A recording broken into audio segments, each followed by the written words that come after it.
ఇళ్లకే నిప్పంటిస్తాను ఇంట్లో మనుషులను పెట్టి. ప్రశ్నించే నాయకుల ఇండ్లకు నిప్పు మీరు పెట్టవచ్చేమో కానీ రేపు ప్రశ్నించే రోజు, ప్రజలు ప్రశ్నించే రోజు దగ్గరలో ఉంది. ఎన్ని లక్షల ఇండ్లకి మీరు నిప్పు పెట్టగలరు? ఎన్ని కోట్ల ప్రజల ఇండ్లకు మీరు నిప్పు పెట్టగలరు? నాయకుల ఇండ్లకి పెట్టగలరు? పోలీసుల పర్యవేక్షణలు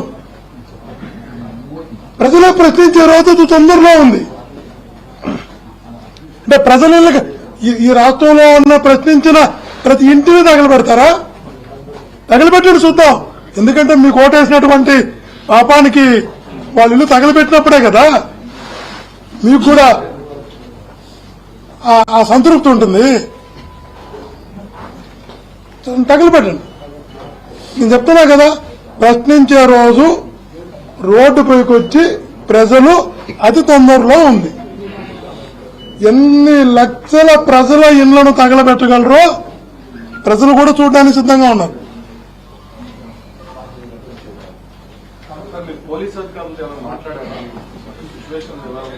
నేను వచ్చేటప్పుడే లోకల్ సిఐతో మాట్లాడాను, లోకల్ గా అసిస్టెంట్ కమిషనర్ ఆఫ్ పోలీస్ ఏసీపీతో చెప్పాను. చెప్పి ఈ విధంగా ఉంది, ఈ విధంగా వార్తలు వస్తా ఉన్నాయి, దాన్ని మీరు సరైన రక్షణ కల్పించండి అని చెప్పడం కూడా జరిగింది. అయినా సరే పోలీస్ అధికారులకి పైనుంచి ఆజ్ఞలు వచ్చాయని చెప్తారు. మీరు మా వాళ్ళు ఏది చేసినా కానీ చూస్తూ ఉండండి అని చెప్పబట్టే కదా చూద్దాం చూస్తా ఉన్నారు. లోకల్ గా ఎవరైతే నాకు తెలిసినంత వరకు లోకల్ గా తెలుగుదేశం పార్టీ వాళ్ళు నిన్న ప్రోగ్రాం చేశారు. ఒక గుడికి వెళ్ళా, వాళ్ళు వచ్చి నేను చేసిన ప్రోగ్రాం దగ్గర కడిగారు, అది ఓకే అయిపోయింది. దానికి జీర్ణించుకోలేకపోయాడంట ఇది లోకేష్. లోకల్ గా ఉన్న లీడర్స్ ఇట్లా చేయడం ఏంటి అని ఇవాళ ఒక పెద్ద పేపరు నా గురించి రాశారు. లోకేష్ కి నేను ఉన్న మైండ్ పోయిందని చెప్పి అదేమన్నా పెద్ద బూతి మాట, మైండ్ పోయిందన్న మాట బూతి మాట అదేమన్నా. దానికి ఈ లోకేష్ మొత్తం విజయవాడ సరౌండింగ్ అంతా కూడా బ్లేడ్ బ్యాచ్, గంజాయి బ్యాచ్, రౌడీలు, గోండాలు. ఇంత అవసరమా? పిల్ల చేష్టలు మానుకోమా, పిల్ల చేష్టలు వద్దు. దయచేసి చెప్తా ఉన్నా, లోకేష్ కి చెప్తా ఉన్నా, పిచ్చి పిచ్చి వేషాలు వేస్తే ఒక బలహీన వర్గాలకు సంబంధించిన జోగి రమేష్ మీదో, జోగి రమేష్ కుటుంబం మీదో, నా మీద దాడి చేయాలని చూస్తే నిన్ను మాత్రం పిచ్చి కుక్కను కొట్టినట్టు కొట్టిస్తా. తరిమి కొడతాం. ప్రజాక్షేత్రంలో ప్రజల సమక్షంలో కొట్టిస్తాం. ఏమనుకుంటున్నారు? ఊరుకుంటాం అనుకుంటున్నారా? బలహీన వర్గాలు బీసీలు అంటే మీకేమన్నా అడ్డగోలుగా కనపడతా ఉన్నావా? మర్యాద ఇదిగో పోలీసులు కొడతా ఉన్నారు. చూడండి ఒకసారి. మళ్ళీ వచ్చారా? ఎందుకు చేతగాని ముఖ్యమంత్రి ఎందుకు? ఫేక్ ముఖ్యమంత్రి ఎందుకు? చంద్రబాబు నాయుడు రాజీనామా చేసి దొబ్బేక.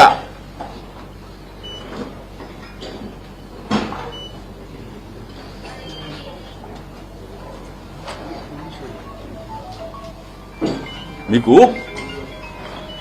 పరిపాలన చేత కాకపోతే నోరు మూసుకొని కూర్చోవాలి. మా మీద దాడులేంటి? రాక్షసానందం కాబట్టి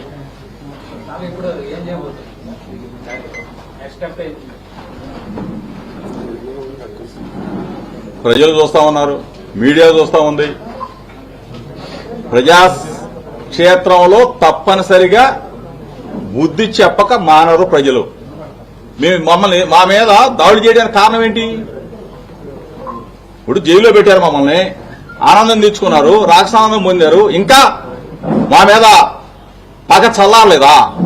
ఏం చేశాం? నిన్న కల్తీ లడ్డూ విషయంలో గుళ్ళకెళ్లి మేము పూజలు చేసి సిబిఐ ఇచ్చిన రిపోర్టే కదా, మేము కొత్తగా చెప్పామా? ఏమీ లేదు కదా.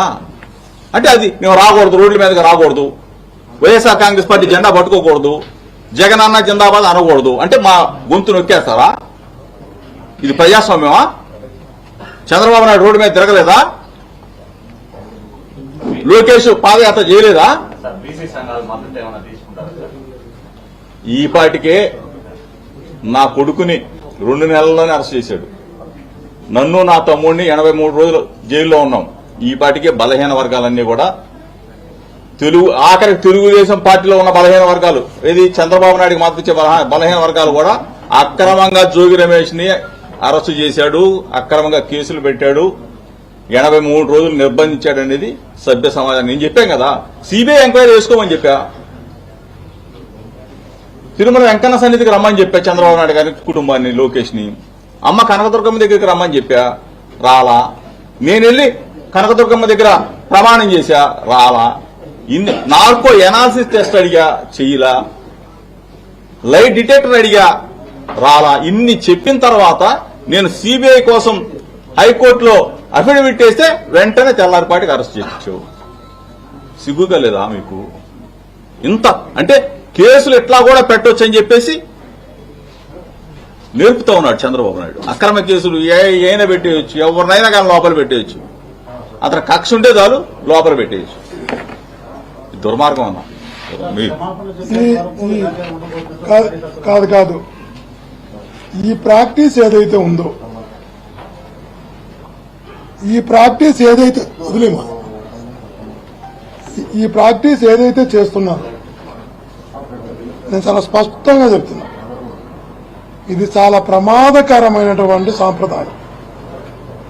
ఎంత ప్రమాదకరమైన సాంప్రదాయం అంటే భవిష్యత్తులో వాళ్ళు ఊహించినటువంటి పరిస్థితికి తీసుకెళ్లేటటువంటి సాంప్రదాయాన్ని తీసుకొస్తున్నారు. ప్రపంచంలో ఉన్నటువంటి కంపెనీలన్నీ బిల్ గ్రేట్స్ నుంచి ఇప్పుడు ఎలాన్ మస్క్ ఒకటే దొరకలా. అతను కూడా ఇంకా అతను రేపటి అతను కూడా స్టేట్మెంట్ అతను కూడా రాబోతున్నాడు అమరావతికి, ఆంధ్రప్రదేశ్కి. ప్రపంచంలో ఉన్న పారిశ్రామికవేత్తలంతా ఆంధ్రాకి తెచ్చేస్తున్నాం అన్నటువంటి ఈ పాలకులు ఇలాంటి అరాచక పాలనలు, ఇలాంటి దాడుల సంస్కృతులు చేస్తుంటే ఏ వ్యాపారవేత్త అయినా ఆంధ్రప్రదేశ్కి వచ్చి ధైర్యంగా పెట్టుబడి పెట్టగలడా, ఉద్యోగాలు ఇవ్వగలడా? పాలకులకి ఏమైనా అర్థమవుతుందా? ప్రభుత్వమే దగ్గరుండి పోలీసులను పర్యవేక్షణలో పెట్టి సాక్షాత్తు మాజీ మంత్రుల ఇంట్లో తగలబెడుతుంటే సామాన్యుల పరిస్థితి ఏంటి? ఆ పారిశ్రామిక పరిస్థితి ఏంటి? ప్రజా జీవితంలో అత్యున్నతమైనటువంటి పదవిలో ఉన్న వ్యక్తి ఎవరైనా అంటే మాజీ మంత్రులు.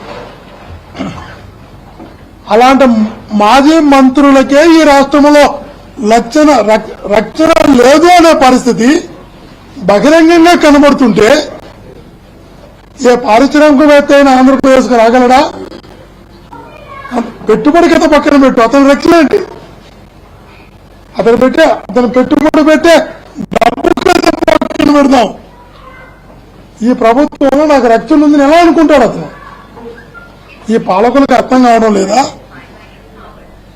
మేము చెబుతున్నాం కదా, అన్న చెప్పింది కరెక్ట్. పరిపాలించడం చేతగాక దాడులతో డైవర్షన్ పాలిటిక్స్ చేసేటటువంటి ఒక శ్రీకారంతో కాలం వెలబుచ్చేసి వెళ్ళిపోతారు. అంతే, వీళ్ళు వెళ్ళిపోతారు. ఈ దాడులు ఎవరు పర్యవేక్షణలు అయితే జరిగినాయో వాళ్ళు తగులుకునేస్తారు.